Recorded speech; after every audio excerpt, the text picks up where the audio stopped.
You wanna die, Benny? Don't kill him!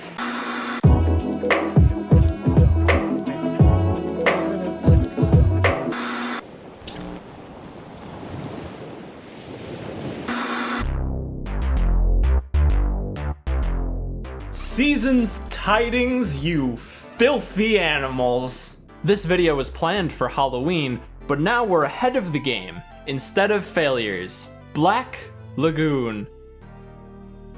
Famous for its ass-kicking heroines and fondness of the fuck word. Motherfucker! Fuck that! Fuck you! You got fucked! It is well known that when creating Black Lagoon, Rei Hiroe was inspired by a lot of American cinema from the 90s. Tarantino, Though I walk through the valley of the shadow of death. Rodriguez, King of the Hill?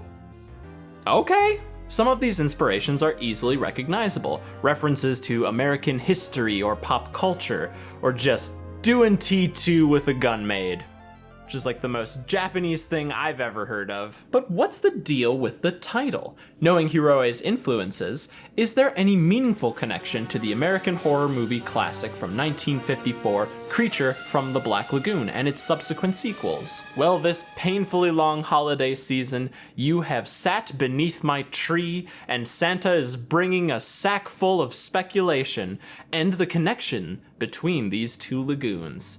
Like a video coral reef. I'm a front yard skeleton, ho ho ho. And let me tell you about Black Lagoons.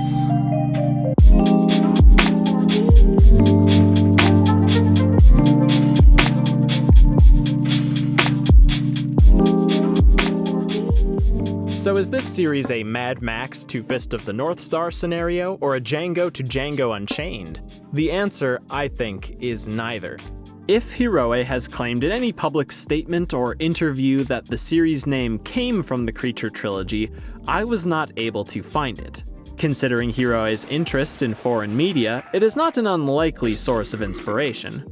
Naming his series after what a Japanese audience might perceive as an obscure old film feels like a Tarantino-esque thing to do, or maybe Hiroe just thought it sounded edgy.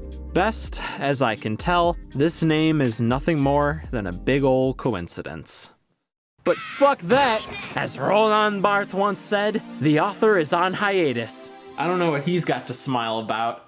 As a pine tree, he's basically strapped with explosives. I'd bet a fun-sized Butterfinger on this channel's audience being more familiar with the Black Lagoon anime over a 3-film trilogy from the 1950s, so let's get everyone on the same page, and of course, spoiler warnings for all of these. To distinguish everything, I'm going to call the 1954 film Creature from the Black Lagoon Creature, the Creature from the Black Lagoon Gillman, the boat from the 2006 anime Black Lagoon, Miss Torpedo. The 2006 anime Black Lagoon will be called Gooners, not to be confused with the 1985 film The Goonies, hereafter referred to as How the Grinch Stole Christmas.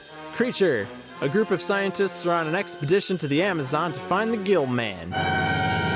They try and capture him. There's a dumb love triangle that ends with Gil killing the bad guy. Gil kidnaps the female ichthyologist he's taken an interest in. Yeah. Oh, come on.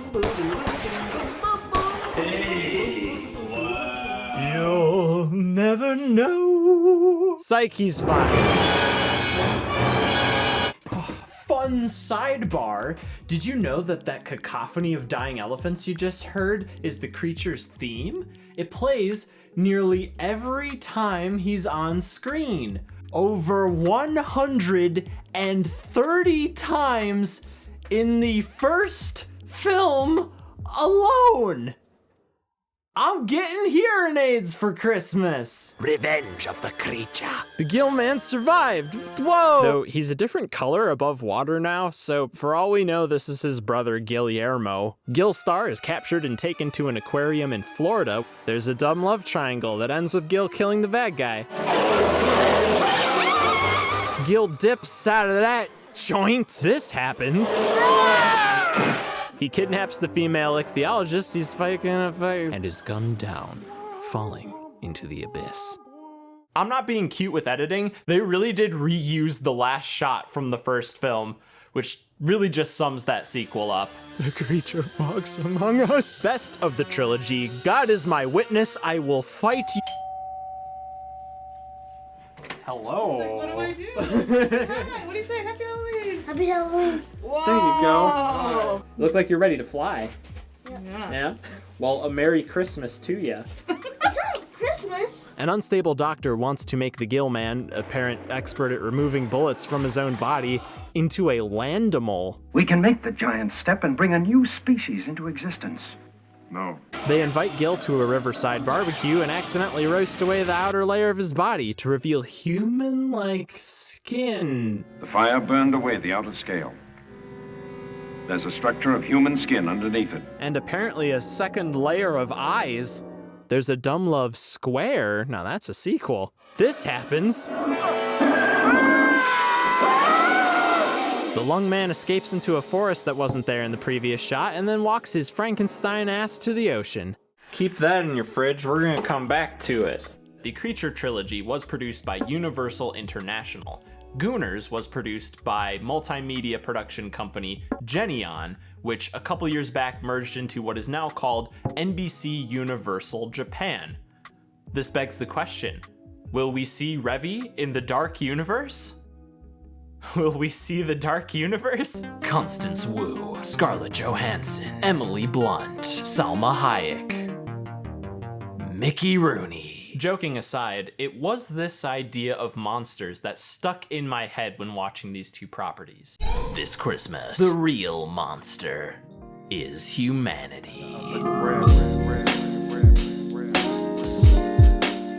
Irredeemable criminals, every one of them. When we meet Revy, she is a violent psychopath who solves all her problems with a gun. No use for a hostage? Shoot him. Getting extorted? Cap that nun. But as the show continues, we learn Revy is traumatized by her past and doesn't know how to address problems without resorting to violence. Because of this, Revy considers herself and others in Roanapur as being unfit for a so-called normal life.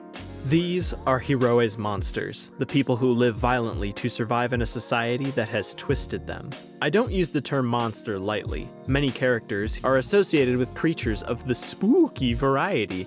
Manslayer Genji, Roberta the Bloodhound, Edda the evil Van Roanapur is called the City of the Walking Dead by Revy, who herself has the moniker Two Hands. Oh, and what's the recurring visual and creature? The first thing that is used to expressly connect the Gillman to humanity?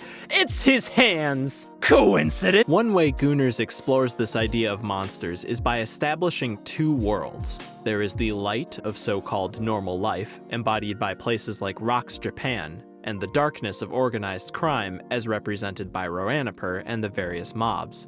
These worlds function as the homes for humans and monsters respectively. To enter the darkness in Gooners is not just to enter the world of crime, but to be willing to directly kill someone. In Gooners, this is the obstacle Rock finds himself put up against, the thing that will supposedly push him over the edge to becoming a monster. It is this criteria that makes the Gillman a monster in his films. For the characters we are meant to sympathize with in both properties, violence is a response to the world's cruelty. Put simply, the characters become monsters because they respond to the violence acted on them in turn. However, remember those bad love boys? We're to understand them as bad because before anything else, they're hunters out for a profit. Also, they're not too nice to women. Dr. Mark pursues the Gillman for wealth and status.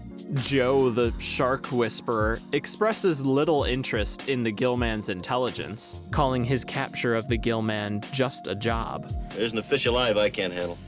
Who says he's a fish? Hiroe doesn't shy away from showing his character's horrible deeds, ditto Gillman, but we come to sympathize with them because of their humanity. More specifically, we are shown their pain.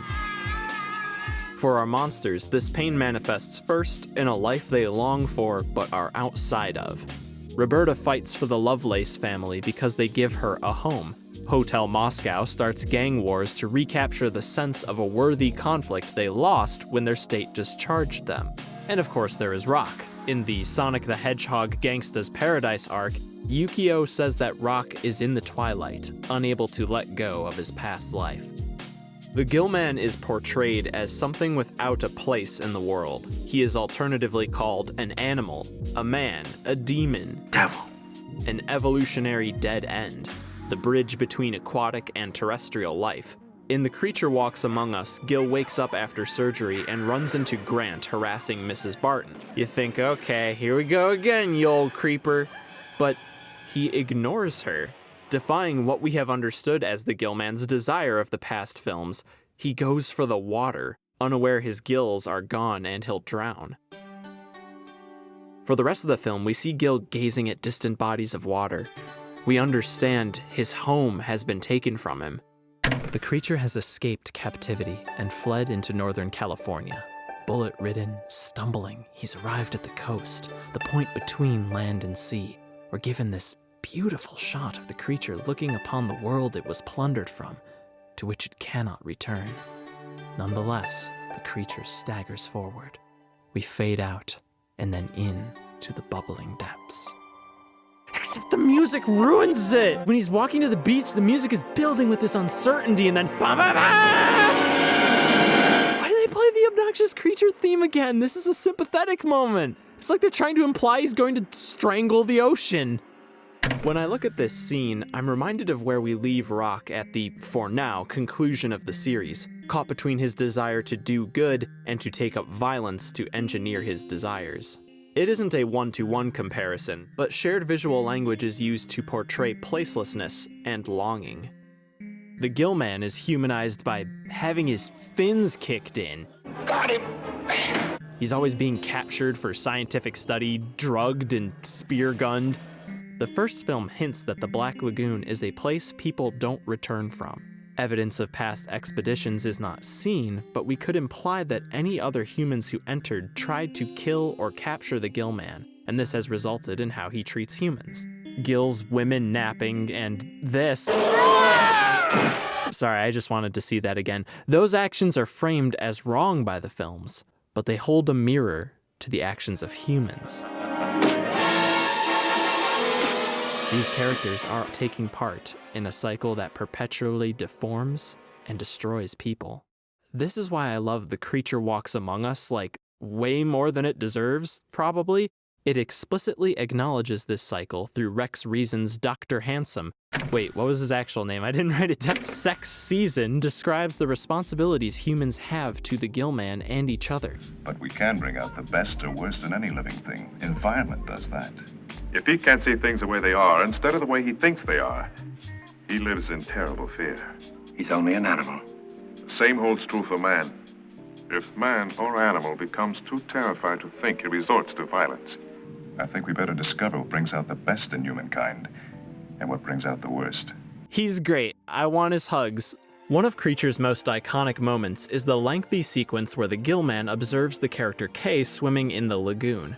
We can feel the Gillman's intimate curiosity as he gazes upward at a figure who appears to be paddling through the sky. Gil's kidnappings are presented as bad, classically monstrous. You know, King Kong Bowser shit. Whether he's looking for human connection or something more sinister, the kidnapping is wrong. If we take all the films into account, it makes sense Gil acts this way. Humans either attack or kidnap him, so he does the same. He is a creature of his environment. That's not so different from Revy, is it? She'd shoot her way out of an awkward phone call, and that's because... That's all I know how to do! We see this idea taken to the far, far extreme with Gunner's most explicit monsters, the vampire twins. A not insignificant detail about the twins is that they are Romanian. You can look into Decree 770 if the holidays aren't depressing you enough. Suffice it to say, Hansel and Gretel believe killing will increase their lifespan as a result of the torturous abuse and neglect of a totalitarian rule. But we can bring out the best or worst in any living thing. Environment does that. And that's why I've gone along with you. Because we all stand between the jungle and the stars, at a crossroads. I think we better discover what brings out the best in humankind and what brings out the worst. Because it's the stars or the jungle.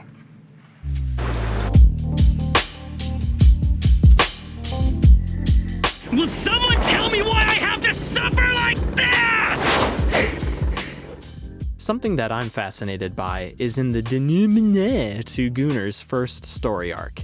To protect their illicit secrets, Rock's company calls him up and says, "Company mandate, we're going to a funeral tomorrow. Guess who's not invited?" We see Mr. Kageyama, the architect of Rock's boot from society, return home after concluding his unethical business dealings. We find he is detached from his family and seemingly anything but business, to the point that he cannot answer his daughter's question about the color of the sea on his trip. Color of the sea? I don't really know. Daddy was busy working the whole time down there. This left me with a question that really solidified on my second viewing of the series. What passes for the world of light?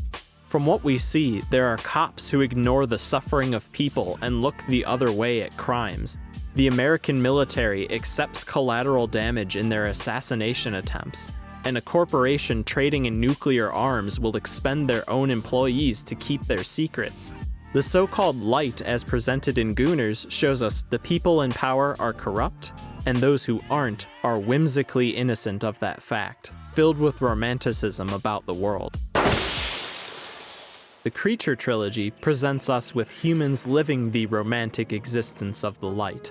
They explore where they want, bomb the waters with poison, and capture creatures for their own curiosity. We can rip the Gillman from his home. It's for science. The monster in these films is the one who turns it back on them. The lyrics of Red Fraction, Gunner's opening song, describe a repressive, hellish world wherein the big gun taken from my lord is the thing that allows the singer to survive. The system that makes the world rotten is framed as a divine institution by using allusions to Christianity, telling us we are to take this system as an absolute.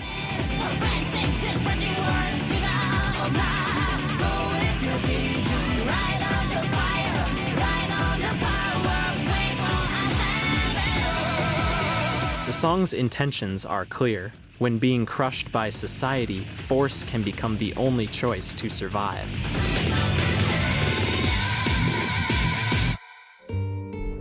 The Creature Trilogy and Black Lagoon suggest a world split into dichotomy, light and darkness, human and monster. But they demonstrate by the humanity of the monsters and the monstrosity of the humans that supposed separation is created by those in power to maintain control. In these properties, freedom from the system means violent deviancy. To me, the lagoons demonstrate that the division of man and monster, jungle or stars, is a facade. The real separation is of power. Monsters are made of people by those who have that power. We are all capable of being instrumental, of doing horrific things, or experiencing pain and giving love. In that regard, there is no light or dark, only twilight. So anyway, I thought that was neat. I've admittedly talked a big game, but I cannot claim with certainty that any direct influence came from Creature onto Gunners. But both series are meditations on how people are horrible and will beat you into lovable killing machines, just like how the Grinch stole Christmas. The Jim Carrey one. Maybe next time Black Lagoon goes on hiatus so Hiroe can draw more Fate hentai, he'll see this video and go, yep, you got it. I've set a lofty goal for myself. Have a happy holidays. And if you have a problem with happy holidays, you can have a bad. Up yours. I upped mine, now you all up yours. This never works in public, because everyone instinctively raises their cups when they see. If this video jingled your bells, you can support us on Patreon and be complicit in all of my crimes.